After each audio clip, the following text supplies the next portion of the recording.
Alright, so now let's actually run through the actual operation of the system and explain a little bit about what's going on in the rest here. For your main operation, basically you want to have all these switches set to automatic, except as I mentioned earlier, if you have a very high mineral content water, you might want to set the flush valve off, so you just flush it manually, as it probably will start to flush itself. So for normal operation, everything auto. Then then we need to look at the rest of the setup. You basically want to use these three pressure gauges, these three flow meters, and primarily this valve to set your normal running. So if you're starting for the first time, you want to make sure that this valve is quite a bit open, because you want to start off with most of your flow going to drain. Then you switch all your switches from off over to auto. Just need to remember to switch the main switches on the inside there. Then what you should get is you'll hear the pump start up. You'll see your pressure on the high pressure pump side rise as the high pressure pump starts, and the source water one will rise when the feed pump starts, and then you'll get most of it running to drain. Initially, when the system starts, it'll probably start with a flush, so it will probably do a flush first. Please make sure to remember to flush the membranes as well, and just make sure that you have no preservative left on them before you start using it for normal operation. But let's jump ahead to how you'd actually optimize it for normal operation.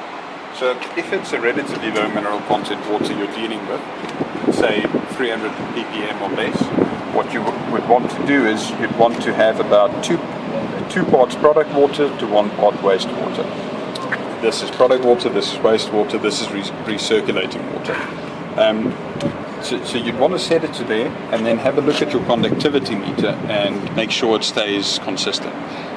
If the conductivity is staying nice and smooth there and it's at a relatively low rate, then you can start closing the drain valve more to increase the amount of product water to wastewater. So your drain water will go down, your product water will go up. Keep an eye on the conductivity meter to make sure that it doesn't start climbing. If it starts climbing, then you've taken it too far, and then it needs to flush more, because then you're getting mineral buildup on the membrane itself. Something else to watch here is as you're setting it, that your pressure isn't getting too high. You check them there, but here at the bottom we've got the high pressure switch. It turns off the system if you reach 12 bar, so you want to keep it under 12 bar, and this low pressure switch won't allow you to start the system if you have less than 1 bar in. So let's start with the low pressure. Here's your feed pressure coming in from your pre-filters. So if it drops under 1 bar, it won't allow the system to start, and it might be that you forgot to turn on the feed pump, or that when you turn on the feed pump, that it just takes a little while for the water to actually reach the system and build up pressure. Once it does reach it and build up pressure, it should start the high pressure pump automatically. Ideally, you'd want between 3 and 5 bar incoming pressure. The big thing to check with this incoming pressure though is what happens to it when the RO itself's pump starts. Because these high pressure pumps draw a lot of water, they can easily suck a vacuum, and then you find that it drops too low and the whole system kicks off, and you'll find that you'll get a low pressure warning here and the system will stop. The easiest way to correct that is actually to throttle the RO itself. This adjustable valve here throttles the amount of water going through the membranes. You would start off with it completely open and never completely close it, because then these pumps can deliver, I think, up to 23 bar, and you most likely end up bursting some pipes if you just completely close it.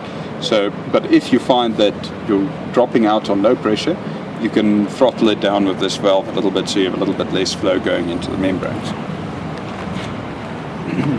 Then on your actual RO inlet pressure, that you'd also control with that valve. If you're finding you're triggering the high pressure switch the whole time, it could be that your drain is too closed, and that you're not physically getting enough water through the system. Or B, it could be that you're sending too much water to the membranes and you need to throttle it down a little bit for the pressure to drop. The drain pressure shouldn't normally be an issue at all. It should normally be lower than your incoming pressure. But if you find that this is rising to be the same as your incoming pressure, it probably means that something is getting clogged up there a bit, and maybe try running it at a little bit higher waste ratio, just so you have a slight pressure drop. The larger the pressure differential is over the membrane, the more water you actually get through. Okay, so now there's a third one here, which that is the recirculation. Now, if you have a high mineral content water, stay away from it, don't use it. If you have a low mineral content water, that's the second adjustable valve you have here, which basically just goes through that flow meter and back into before the RO pump. So if you're running on something like Gauteng municipal water, which is typically about 120 ppm, it's at low enough mineral content that the RO won't mind if you send some of the water back through it. What I would you adjust it with this one, but what I would recommend is start off with not more than 10% of the total flow going back into recirculation, and then have a look what it does to your conductivity. Whenever you get a situation that your conductivity is constantly climbing, that means you're building up scale on the membranes, and that's not good. So whenever it's constantly climbing over a period of an hour or so, it means you need more wastewater. If you're running recirculation, it means close the recirculation rather than just go to drain. If you're just running normally, it means you'd have to increase the amount of wastewater compared to product water because you're busy clogging up the membranes. So, in effect, this one is your main friend to keep track of. Have you set it correctly? If it climbs, as I said, more wastewater. If it stays consistent and you're at a nice ratio, that's perfect. Keep an eye on it. If it starts to climb over time, then first step would be to do a manual flush for an extended period of time. If it's after a few months or a few years, it could be that the physical membranes just can't handle it anymore.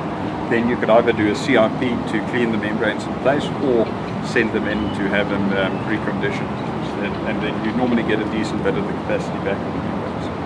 If this one is, however, constantly lowering, that means that you're probably wasting too much water. At startup, it'll start to drop, but then after about 5 minutes, it should settle out. But if it keeps dropping over time, you could probably set your wastewater to waste a little bit less and increase the efficiency of the system.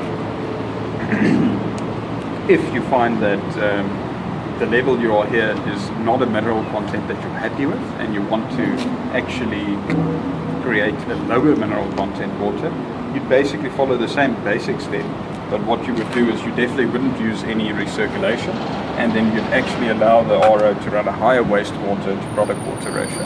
Like, for example, with our larger version in our factory, we can actually create battery water and that with the RO. But what we then do is, where we normally run at about a 80% product water to 20% wastewater, if we want to do extremely low mineral content water, we actually swap it around to about 70% wastewater, 30% product water, but then you're getting a very, very low mineral content coming through. Wouldn't recommend running it permanently like that, as it's a big waste of water and of energy. Remember, all the water you pump through here needs to be taken up to high pressure with that high pressure pump, and that does draw quite a bit of power. But yes, that's the basics of the unit and the basics of operation. Let's have a look at each of these error lights or running lights next. If we look at the error lights, the first one here is feed tank level low.